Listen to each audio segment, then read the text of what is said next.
പാരീസിൽ നിന്നൊരു 2 അവർ ട്രാവൽ ചെയ്താൽ എത്തുന്ന പ്രൊവൻസിലോട്ടാണ് നമ്മൾ പോകുന്നത്. ഒരു മെഡിവൽ സിറ്റിയാണ്. പോകുന്ന വഴിയൊക്കെ നല്ല ഭംഗിയാണ് ട്രെയിനിൽ ഇരുന്ന് കാണാനായിട്ട്. കുറേ വീടുകളും വില്ലേജൊക്കെയാണ് ഇവിടെ മെയിനായിട്ട്. നമ്മൾ 2 അവർ കൊണ്ട് അവിടെ എത്തും. പോകുന്ന വഴികളും കാണാൻ ഭംഗിയാണ്. അതുപോലെ തന്നെ ഈ ഒരു സിറ്റിയും ഭയങ്കര ബ്യൂട്ടിഫുള്ളാണ്.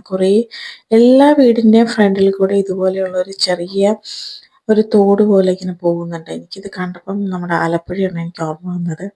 എൻ്റെ നാട് ആലപ്പുഴ ആയതുകൊണ്ടായിരിക്കാം. ഇതുണ്ട് എന്ത് ഭംഗിയാ, ഇവർ രാവിലെ എഴുന്നേറ്റ് വരുമ്പോൾ കാണുന്നത് ഈ ഒരു വ്യൂ ആയിരിക്കും. എനിക്ക് ഭയങ്കര ഇഷ്ടപ്പെട്ടു. നമ്മൾ ട്രെയിൻ ഇറങ്ങിക്കഴിഞ്ഞാൽ അവിടുന്ന് ബസ്സുണ്ട്. ബസ്സിലൊരു 6 മിനിറ്റ്സ് പോലെയാണ്. നമ്മൾ നടന്നു പോവുകയാണെങ്കിൽ ഇതെല്ലാം കണ്ടിട്ട് നമുക്ക് പോകാം. അവിടെ മാപ്പ് കിട്ടും. ടൂറിസ്റ്റ് ഓഫീസിൽ പോയാൽ അവിടുത്തെ മെയിൻ അട്രാക്ഷൻ്റെയൊക്കെ അത് വായിക്കുകയാണെങ്കിൽ കുറച്ചുകൂടി ഈസി ആയിരിക്കും. ഇത് ഓരോ പ്ലേസിൻ്റെയും ഇൻഡിവിജ്വൽ വീഡിയോ ഞാൻ പിന്നീട് ഇടാം. ഇത് ഭയങ്കര ചെറിയൊരു സ്പേസ് ആകട്ടെ. ഇവിടെ കൂടെ വേണം നമുക്ക് ഈ ഒരു വലിയ കോട്ടൻ്റെ മേളിലോട്ട് കയറാൻ. ഇതൊക്കെ അവിടുത്തെ മെയിൻ അട്രാക്ഷനാണ്. അവിടെ ഒത്തിരി റെസ്റ്റോറൻ്റ് ഉണ്ട്. നമ്മൾ ഫുഡൊക്കെ കഴിച്ചിട്ടുണ്ടായിരുന്നു. ഇവിടെ മെയിനായിട്ട് മെഡിവൽ ഫെസ്റ്റ് നടക്കുന്നുണ്ട് സമ്മറിൽ. അതിന് ഡീറ്റെയിൽസ് എല്ലാം ആ മാപ്പിൽ ഉണ്ടാവും, ഏതൊക്കെ ഡേറ്റിലാണെന്നുള്ളത്.